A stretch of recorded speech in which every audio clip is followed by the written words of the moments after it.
Et bonjour à toutes et à tous, j'espère que la nuit a été bonne, ça a bien soufflé à l'extérieur et ça a soufflé chez quelques petites cryptos. On va parler un petit peu de Zcash ce matin, c'est pas mal de choses à dire, j'ai envie de dire. C'est coquin, comme quoi l'argent ça fait changer beaucoup de choses. Les ladies and gentlemen, on démarre le Crypto Café.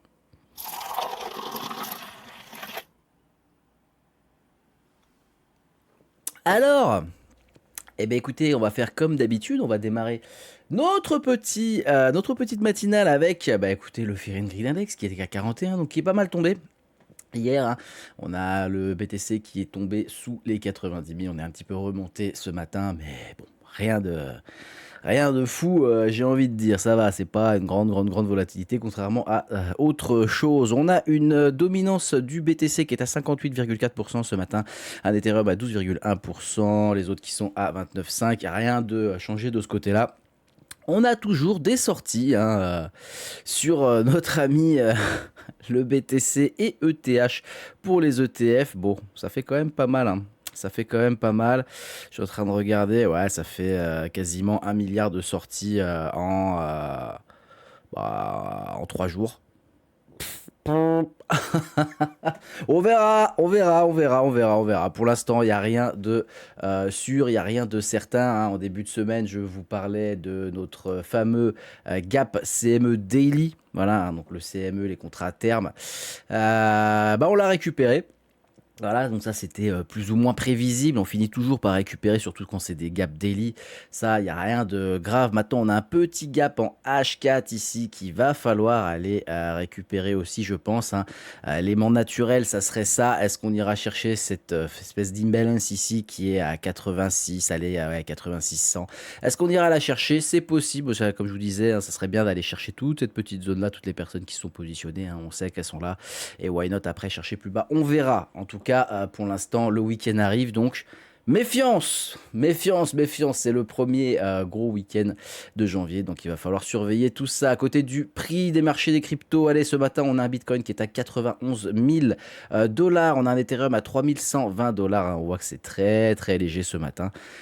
Pas grand chose qui va être à dire à part une ou deux peut-être qui va ben voilà, allez, on commence tout de suite. Bon, on a notre ami le Monero qui prend un petit 4%, qui a pris 10% sur la semaine, donc Monero anonymat, et on a Zcash qui est juste en dessous, qui lui est à 445.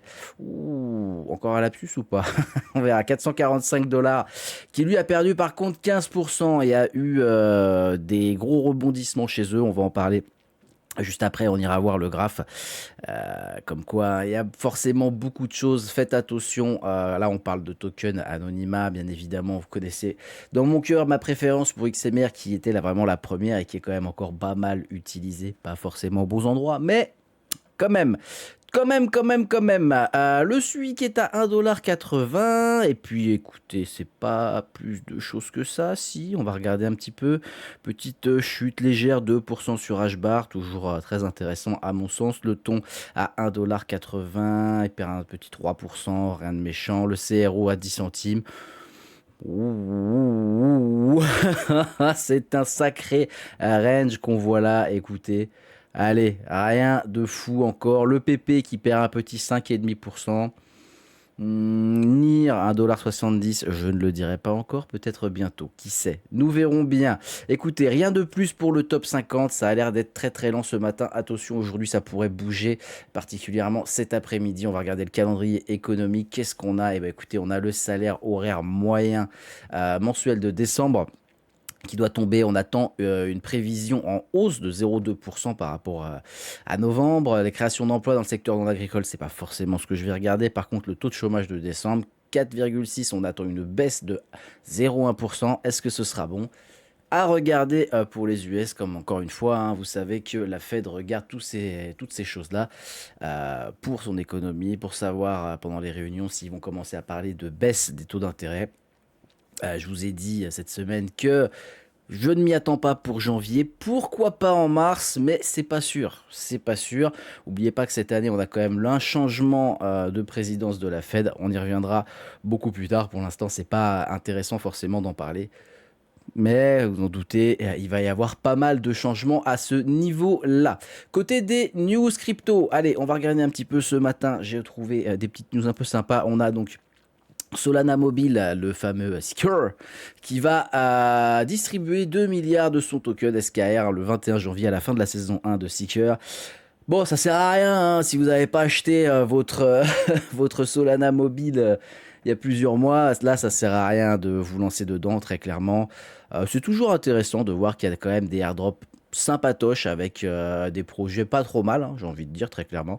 Donc, à surveiller ce genre de choses, toujours sympa. Puis, je trouve qu'en plus que le design du téléphone était pas mal. C'est toujours un truc en plus à trouver. On a Donald Trump qui fait une déclaration, une déclaration. Pour SBF, le fondateur de FTX, va-t-il lui accorder son pardon comme il l'a fait à plusieurs? Non. Non, tu restes en tôle, mec. Tu nous l'as bien mise. C'est bon, faut arrêter les conneries. Donc, je sais pas si sur Polymarket il y aura des petits paris, il y aura des petites choses là-dessus. Je pense qu'il y en a déjà depuis un moment. Mais non, on va éviter. Bon, Trump a dit que non. Il nous avait gracié le fondateur de Silk Road, qui nous avait gracié Sisi. Bon, voilà, ça c'est, j'ai envie de dire ça va, c'est fait, c'est fait. Par contre, SBF, tu nous le fais pas, hein, tu l'as dit que non, donc tu ne le fais pas. Point final, stop, terminada, ciao, bello. Faut pas nous emmerder. Point, ça va le faire. Allez, on va parler un petit peu du Zcash ce matin. Je vois que ça commence à pas mal secouer un petit peu dessus. Qu'est-ce qu'on a? Bah écoutez, on a les développeurs du projet Zcash qui sont obligés de partir. Alors, ils se sont fait dégager, ils se sont pas fait dégager, c'est pareil, on en lit un peu tout et n'importe quoi. Il y a un conflit de gouvernance, il y a une restructuration qui est en train d'être faite. Et bah écoutez, on a les créateurs du portefeuille Zcash, de Zachi, qui lance une nouvelle startup, le CashZ, puisqu'avant c'était une association. Et il y a eu des problèmes de paiement, il y a eu des problèmes de gouvernance. Pff, ça veut lancer une startup, ça veut toucher des milliards d'utilisateurs. Bon, on n'est que 8 milliards sur la planète, donc quand même, et puis on parle d'un token anonyme. Pourquoi pas, hein, ça peut être beau, mais... Moi, je suis quand même partagé. Je pense qu'on n'est pas à la fin de nos surprises avec Zcash pour aborder un petit peu le sujet. Regardez, voilà le graphique de Zcash en weekly. Ah non, je suis en 3 jours, excusez-moi. Hop là, voilà, en weekly. Bon, le token, il nous a fait depuis septembre. Allez, on va prendre depuis ici. Il nous a quand même fait depuis septembre. Voilà, 750%. Donc 750% en un peu plus de 3 mois. Au plus haut, il a fait quand même un 1350%. Bon, voilà. Bizarrement, tout là-dedans, il n'y a pas de problème. On a un giga up, et là, on a un problème. L'argent. Bon, bah oui, ça fait tourner le monde, mais bizarrement, ça apporte quand même certains problèmes, hein. On se marre quand même, on se marre pas mal. Donc... Bah écoutez, vous connaissez un petit peu mon avis, hein. On a des belles EMA. Est-ce qu'il va y avoir un fork? Est-ce qu'il va y avoir vraiment des nouveautés? Est-ce que la pool dans lesquelles sont posés les frais, parce que quand vous utilisez cette chain, vous avez des frais dessus, est-ce que cette pool-là va être libérée? Est-ce que les mecs vont être payés? Est-ce qu'il va y avoir plein de choses? Bon, bah écoutez, j'ai envie de dire, on va attendre, puisqu'on n'est pas dans le projet, on n'est pas au fait de toutes les news, de ce qui se passe en interne. Et là, il va falloir être patient, bien regarder le graphique, puisqu'on a quand même certaines choses très intéressantes. Moi, quand je vois que le machin, il est monté à 750 tout rond, alors qu'il était à même pas 50 dollars il y a quand même pas 4 mois, je me dis, bon, il y a peut-être des choses à aller chercher quand on regarde le daily, ce genre de pattern. Bon, bah, ça peut être très intéressant aussi, hein. Donc, à surveiller, ça peut être très, très, très, très, très costaud. Ladies and gentlemen, écoutez, c'est tout pour moi ce matin. On va pas aller plus loin. On est vendredi, donc derniers jours. On a des grosses annonces économiques cet après-midi. Faites attention si vous êtes positionné sur les marchés, ça pourrait bouger pas mal. Et j'ai envie de dire, on se retrouve dimanche, on fera un petit live, et puis lundi, pour ceux qui ne seront pas pour le live, pour reprendre notre petit crypto café. Ladies and gentlemen, je vous souhaite à toutes et à tous un excellent week-end.